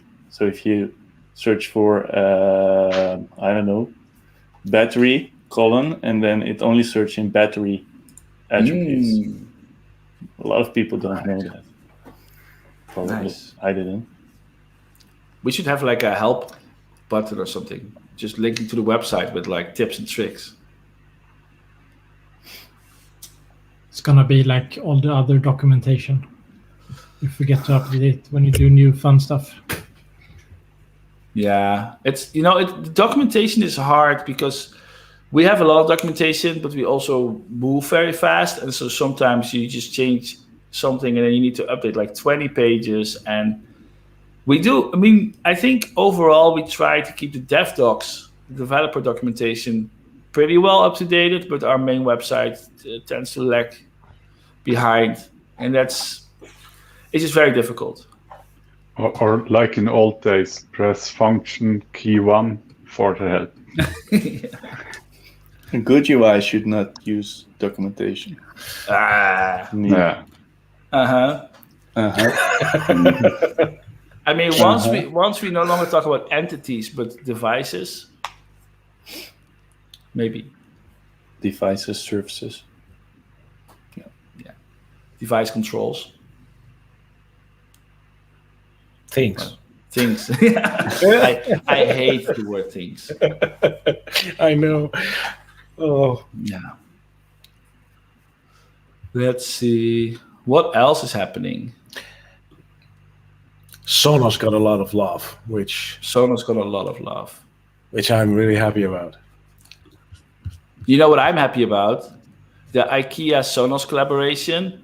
They're going to announce new products, but it already leaked one yesterday, and they're going to have a picture frame speaker.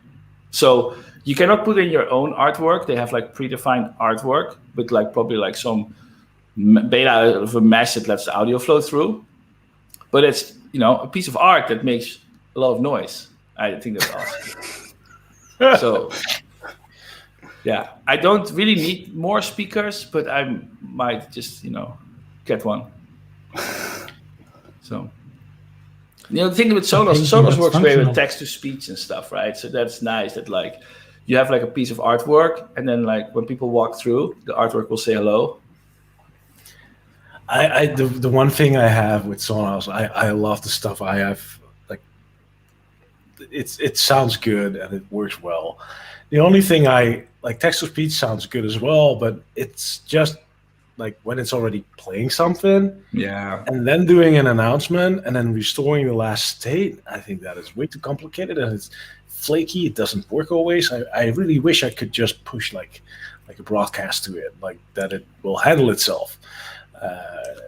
They have this feature, but it's only in their WebSocket API, which is not accessible locally except for dedicated partners. And we couldn't get a partnership. I've talked with Sonos about this actually in the past, because they don't want it to be open, and we're open source, so we can't keep API secret. That's too bad. That's the only thing I actually don't like. I'm not sure why. Yeah. It's just annoying. I would like to use announcements more, but I'd like to listen to music as well, right? So, right. So you need like a dedicated announcement speakers, but that's annoying. Unless you have a dedicated, like if you already have speakers in your living room, then you add the picture frame just for the announcements. You're looking for excuses to buy one. Yeah, I use it first Sonos Move, and now I start to migrate over to the Nest Hub. For listening to music? No, or announcements? For text, for announcements. Actually, I mean, the Google Home Minis are great. Like, nobody listens to their music on the Google Home Minis. So it's a good target for text-to-speech. Yeah. Probably is. I could probably do that as well. And then just lower the volume first, or pause Sonos and then do the announcement and then play again. And then send the picture stream from the front door to the frame. That's actually nice. That is my idea, but yeah, maybe in 2-3 weeks. Yeah. Oh, talk about Google Home Minis though. Almond just released 2.0 last weekend. The Home Assistant add-on is not updated yet. It's a work in progress, but the new version should work better with conversations. So the old Almond was really you say something, you get an answer, that's it. And now it should be able to be context aware and have multiple interactions. And they're working on a bunch of other cool stuff. We really should get them on the show, one of these releases, maybe the next release. I think they still work on polishing up some more stuff. So it's looking cool. I just plugged in a USB speakerphone into my Home Assistant Blue. And then with the Almond add-on, you can actually just talk to it and it will answer and it will do stuff. And you can just say, turn on the lights or whatever. So that's cool. It definitely needs some more. It needs a little bit more polishing, but I think they're making good progress. Did you see the rumor about the WWDC next week? About they've seen a new job post for Home OS. I did see that, yeah. But I mean, could that just be the operating system that runs on the HomePods now?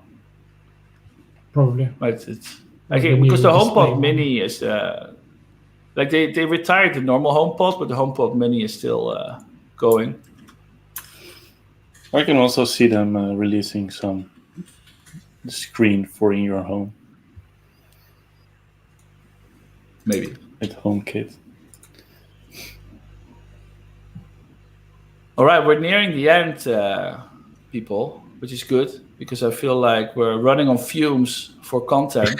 But there's so many small things, right? Like so many little details. Like my Home Assistant can now link directly to Ingress.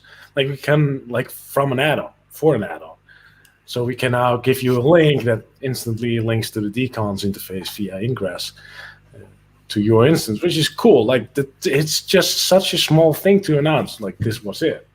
Yeah, but it's in there, and there are tons of these examples, actually. So that's kind of. Can I Can I ask, support for new color modes has been added for Elgato and Z-Wave and KNX and others.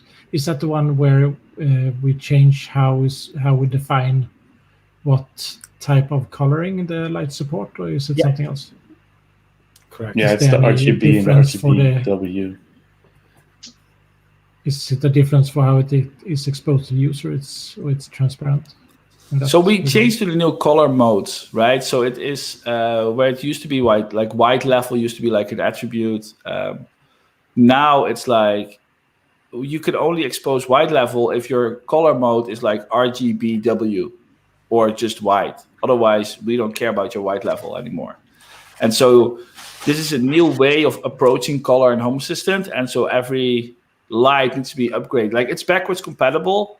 But it's not the best experience if you're not like in the new mode. So yeah, pretty much if you haven't for decons yet, you should look into migrating it.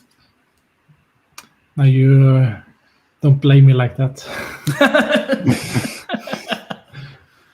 Now I definitely have to. Now it's on YouTube.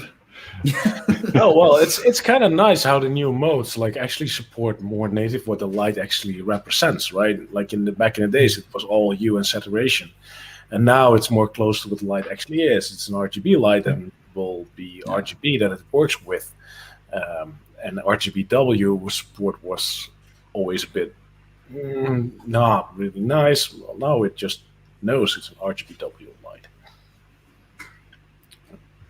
Yeah. And it has Now there's warm white calculations and for- cold white channels now. Yep.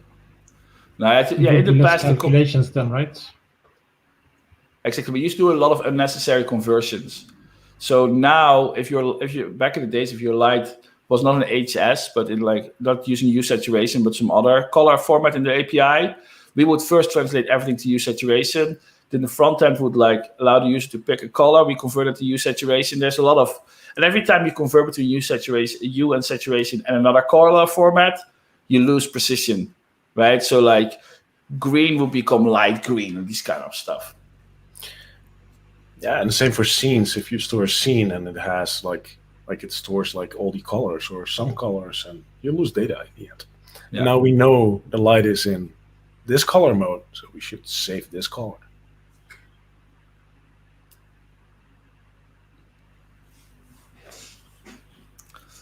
That's awesome. That's Eric who did all of that, right? Yeah. He hasn't been on the stream yet. He has not been on the stream, I think. I'll ask him. He lives in your city, yeah? He's almost your neighbor. No, he lives near Stockholm, I think. Well, I'm not going Or to dox him on the stream, but Sorry. that's okay. Can we reverse that? Yeah. No, Cut out. that was another Eric I was thinking about. Yeah. Oh yeah. Boom, boom. Oh, Bruce is asking, will there be another what the heck? That's something we haven't talked about yet, actually. I hope that if we do, like, so last year we timed it wrong. Last year we timed the month of what the heck in the month before Hacktoberfest. So we had 2 very busy months. And then we had the conference, which was also a busy month. Then we had like 1 or 2 months of like chill, and then the pandemic happened, and then we've been like in high contribution mode ever since. So yes, there will be a month of what the heck. I think we'll combine it with Hacktoberfest. So we will have one super hectic month. Yep. I'm taking the month off, October. What the hell? Yeah. Let's see, are there any other comments? Oh yeah, Robin, Shay is saying that you can help migrate Shelly to color modes. Yeah, I will just do it on decons first, where I go way around. I'm guilty as Then well. I have to get some kind of color stuff for Shelly. and I need to buy more devices. Well, I don't see an end here. There's a lot of different types of Shelly devices, so yeah, there's no end. Yeah. Cool. Let's wrap it up, I think. Yep. Thanks everybody for watching. 2 hours. If you made it 2 full hours, that's pretty impressive. Don't forget to, if you're on Facebook, click like on the page. If you're on YouTube, click the bell button and the subscribe button. It's there. And on Twitter, just follow us as well, of course. Yeah. Thanks everybody for watching, and see you next time. Oh, let's see you in 2 weeks, actually. We're going to do a live stream for ESP Home, probably. Oh. I think so. Oh. So if you're into ESP Home, or if you want to learn more about microcontrollers, if we get everything done in time, we'll probably have another live stream and some cool stuff. All right. Cheers. Ciao.